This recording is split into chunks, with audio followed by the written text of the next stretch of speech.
Blessing my viewers, welcome back to the channel. Watch, like, share, comment, and subscribe.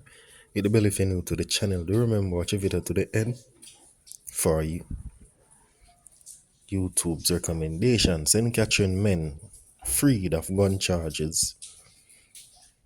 Two men who were arrested and charged 2 years ago for an illegal firearm found in one of their homes were freed of gun charges. Tyrone Foster, Nicholas Davis were found not guilty of illegal possession of a firearm and ammunition after the judge on Monday upheld no case submission made on their behalf by their lawyers Kemar Robinson and Dennis Hinson, respectively. The men were among 6 men arrested on July the 8th at Davis, Southborough, Portmore, St. Catherine home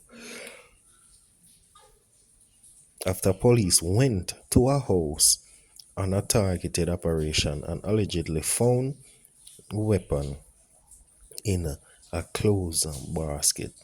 Foster, who was staying at the house following an early fire at his home, was allegedly seen by the police standing in the house with a weapon in his hand before the gun was reportedly found in the basket.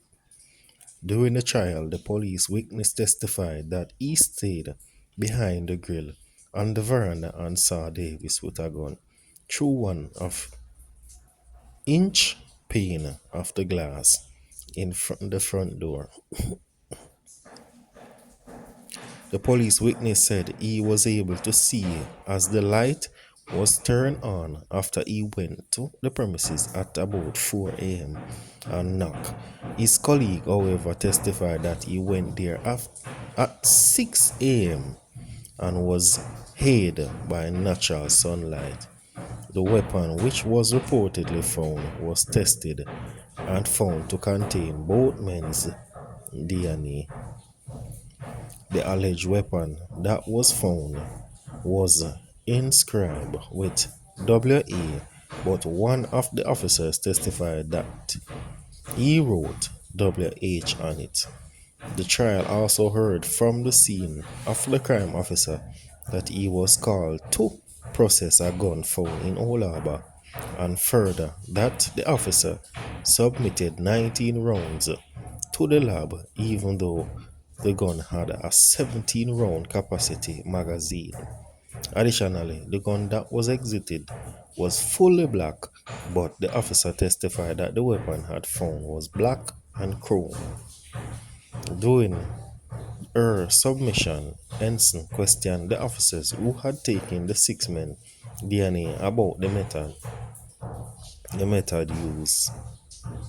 The officers who had labeled at samples using letters of the alphabet could not tell the court how she was able to say which sample belonged to which defendant, as she did not take any notes. She also could not explain why the DNA sample were taken to the laboratory 1 month later and under the condition they were stored.